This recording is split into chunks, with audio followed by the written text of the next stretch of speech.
Hey travelers, I'm Alicia from World Wanderers, and after visiting 49 countries from quick weekend getaways to long-term 6-month adventures, I've tested just about every travel gadget out there. In today's video, I'm sharing the must-have travel tech that I always pack, the devices I've upgraded or swapped out for something better, and the ones I've stopped bringing altogether because honestly, they're just not worth the hassle. Whether you're planning a short escape or a long-term journey, these are the game changers that make traveling smoother, lighter, and way more efficient. Let's dive in. Welcome to World Wanderers. We're Alicia and Will. Come wander the world with us. Let's start with what I always bring. You may already know that bringing a power bank is a pro tip because your devices are going to be needing to charge on the go more often than if you're at home, or maybe you're just using more battery than normal based on location settings or using maps, or even just using your camera more often than not. But what I've learned is that there's certain parts of a power bank that make it the ideal one for travel. As you can see from my stack here, I've gone through a bunch of different ones over the past few years, and I've realized what really works in a power bank, whether that's wireless charging or an indicator light or something that shows a percentage or the right size and battery capacity. So in a normal power bank like this, you're going to need the adapter and the charging cable that charges the power bank at night, as well as you're going to need the cord to charge your device from the power bank. So this is a lot of bulk to bring, especially when you're on the go and are going to need to plan to recharge it. But I found that this is the perfect one, the power bank to rule them all. So first of all, it has built-in cables, both a USB-C and a lightning cable for my iPhone or AirPods. It also has regular USB outlets at the bottom and a USB-C outlet if I want to plug in a cord. But what's special about this one is it also has a built-in wall plug, which means that I don't need a cord to charge this at night or an adapter. I just plug it directly into any outlet and that's all I need. So it's super compact. This one is allowing me to charge my iPhone about 2 to 2.5 times. And it also has an indicator light here, which is showing the exact percentage that I have left. So right now I can see that I have 86% left. I'll charge my phone and then I'll know exactly how much juice is left in the bank and whether I need to charge it that night or not. So I feel like this is a really good value for the money too. I think it's about $20 on Amazon. I'll link this and any products I talk about below in case you want to check them out for yourself. It also comes in a bunch of cute colors. So this is the one that I find I'm just bringing with me everywhere in my personal day-to-day life as well as my travels, and it's worked really well so far. The next thing I want to talk about is a travel router. If you've not heard of these, you're not alone. I only recently got this within the last year, and it's been a complete game changer. Basically, this allows you to create your own network off of an existing Wi-Fi network. So when you go into a hotel, for example, you know how you connect to their Wi-Fi, whether that's you're plugging in your room number and the password and accepting the terms and conditions and waiting for the website to load, or if it's just a normal router with a password. This guy lets you create your own network. You can connect it to a VPN if you're worried about security and privacy, or even if you're not. I find that what's really exciting about this is that I don't have to individually connect all of my different devices. So I travel with a Kindle and an iPad and a Mac and my phone and my husband's devices as well. And what this lets us do is we take one phone and plug in the password to this guy. And then after that, since we've set the network name to the same one as home with the same password, anywhere we go, automatically it tricks our devices into thinking we're using our home network. So if I called our home network Alicia's World Wanderers Network, and then my password was 12345, it basically will automatically connect all of these devices with that network name and password, while this is the one that's connecting it to the actual hotel network. So it's great for security, but it's also great for convenience, especially on those one-night stays where you don't want to go through the hassle of signing in every single device when you're not sure if you need it. This one, you just plug in and you're good to go. So you can plug it into the wall with an adapter, or it has a USB-C port as well that you can power it off of a power bank. So I feel like this is worth it from a security standpoint, as well as just a convenience standpoint. And I really like this new thing. This one I'll link below is the GLI Net, and it works really well. So definitely recommend that. It's important to find the exact right charging station for what you want to have next to the bed is what I've found. So this one I really love. It comes with a little case which has its own power adapter as well as charging cable, and it fits nicely in here and is super compact. But what I like specifically about this one is that you can configure it into different configurations for what's most convenient for you. So when I have it in nightstand mode, I'll just have it tilted however I want. And then this pops out to have my Apple Watch charge on the back. So essentially, you can charge your phone if it's got a MagSafe case, or it doesn't have a case and it has MagSafe technology, as well as your Apple Watch and then AirPod Pros on the bottom. So this is super compact, but it also just functions really well. You can also have it all lay flat and just lay down if you have something that's not like a level surface. Like if I don't have a nightstand next to my bed and just want to put it on the bed, I find that this works as well. So I definitely recommend this one. We each have one. We've had them for about a year and a half and we've had no issues. So really like those. Definitely think that's worth the money. Next, if you're traveling internationally at all, you need to have some sort of power adapter so that your plugs work in international plugs. I really like this one, which fits together like a puzzle. Basically, you can combine them all for storage, and so you don't lose any of the pieces. But you can see you've got a European plug, a British plug, an Australian plug. Basically, this is going to cover for you for whatever country you're going to. And then they fit back together really well so that you can just keep it in your bag. Even when I'm not traveling internationally, if I'm taking a cruise, for example, I still bring this too because I've often been on ships where there's a limited number of outlets, and having an international plug gets me an additional plug somewhere where it's just a European plug for my American products, for example. Speaking of not having enough plugs, I love this little power strip. So the key here is that it's not a surge protector. So if you're traveling on cruises, you can actually bring this one because cruises will confiscate surge protectors because of safety and fire hazards. So what's great about this one is that it's self-contained. It has this really durable elastic band attached to it that lets you wrap the cord around it. It also has the plug that plugs into itself to save space. And then it has a really long cord, which is pretty good for how bulky it is.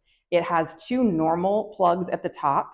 It has two USB-Cs on this, or excuse me, two USB-As on the side, as well as a USB-C. And then on each side, it has another normal plug you could plug into as well. So I just feel like you get a lot of really good plugs on this thing for not a lot of space compared to a traditional power strip. Also, it really works well in foreign countries, so you don't have to bring a bunch of different adapters to try and charge multiple devices at the same time. If I plug this adapter into this one surge protector, you can see I've now got 6 or 7 devices I could charge at one time, versus if I had, to just juggle one device charging at a time on those adapters. That really wouldn't work for me because I travel with a bunch of stuff. So this has definitely been worth the money. Next, I absolutely recommend AirPods. Some people really like over-ear headphones, some people like wired headphones. I just find AirPods, if you are an Apple ecosystem person, just are the best thing out there. I've tried the AirPod Pros, and these are the regular AirPods, which I actually prefer for the shape of my ears.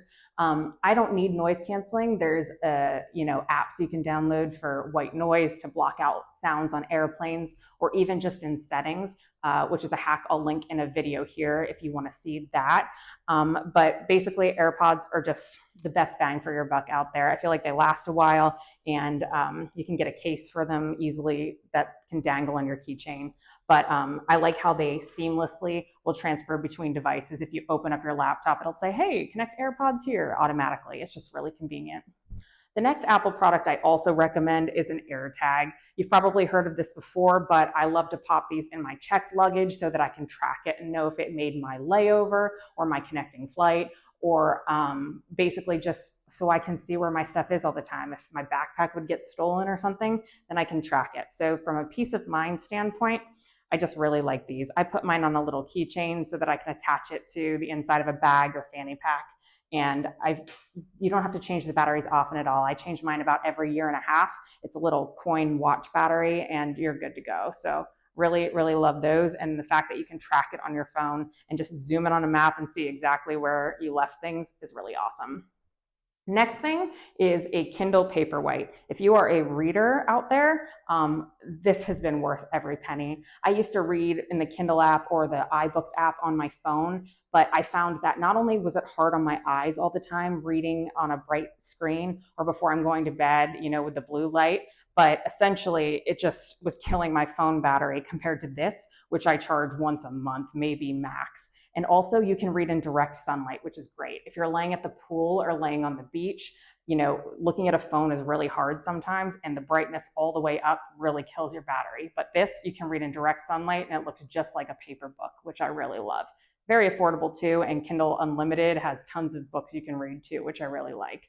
I also use the Libby Library app where I get free books sent to this all the time just by hitting reserve if it's needing to have a hold, or you can download them if they're available. So love the Kindle, definitely recommend it.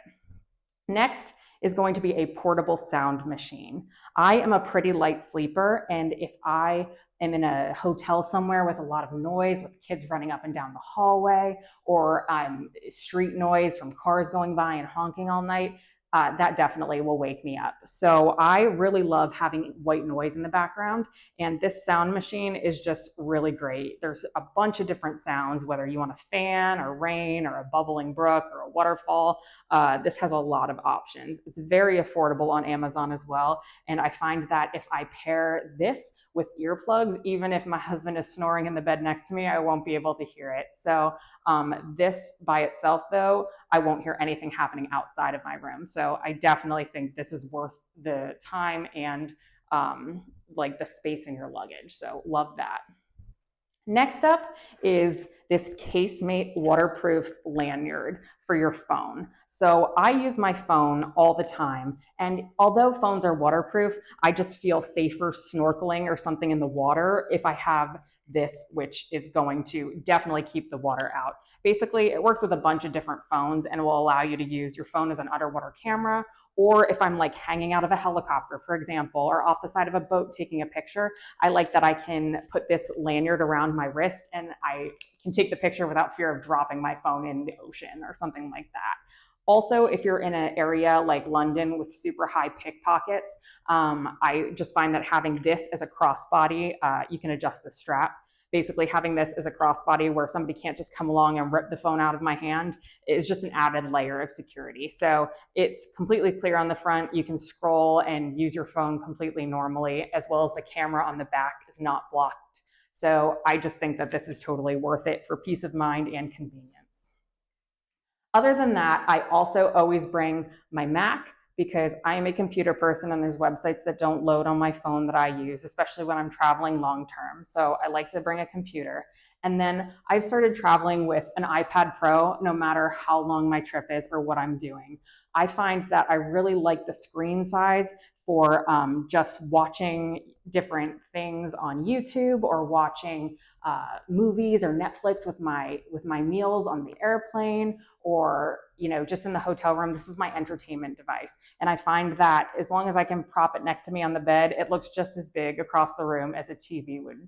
So I really find that I've been using this everywhere I go, and I definitely recommend an iPad if you're traveling long term and looking for an entertainment device. Also, whereas you can't download Netflix and offline kind of entertainment onto a Mac or a PC, you can on an iPad in the apps, just like you would on your phone. So it's really nice to have a bunch of shows you're looking forward to watching on those long haul airplane rides or flights. And it's just a really nice kind of bougie extra that I think is worth the money. Next, I just wanted to talk about if you do have cables that you're bringing, such as like my iPad charging cable or my Mac charging cable. I have found that these little slip ties or reusable zip ties have been super convenient for keeping me organized.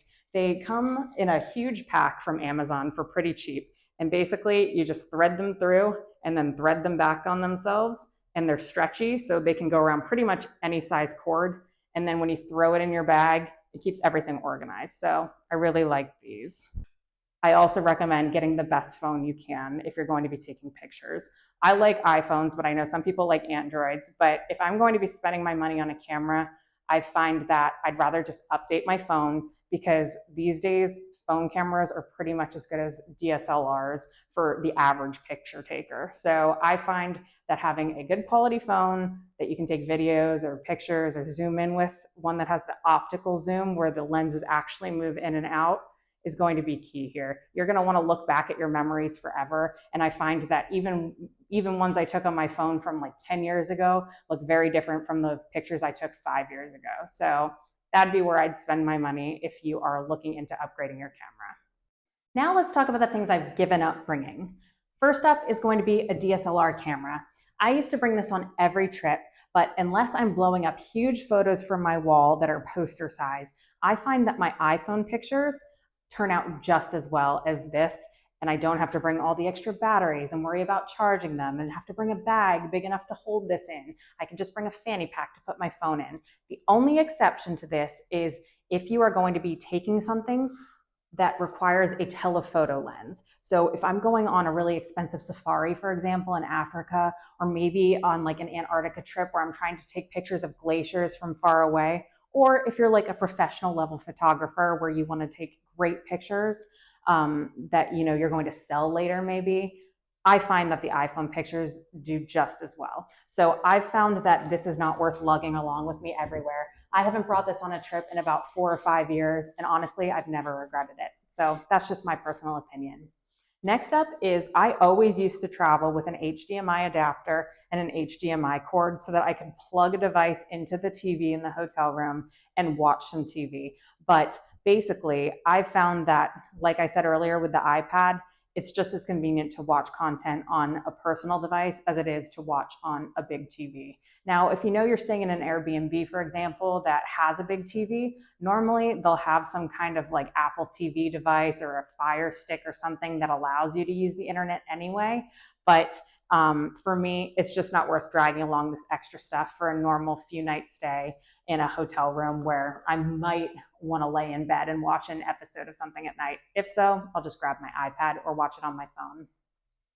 Next thing is going to be a GoPro. This is also something we used to take on every beach vacation for snorkeling or any time when we thought our devices might get wet and we'd want pictures. But what I found over the years is that this is also just so much bulk.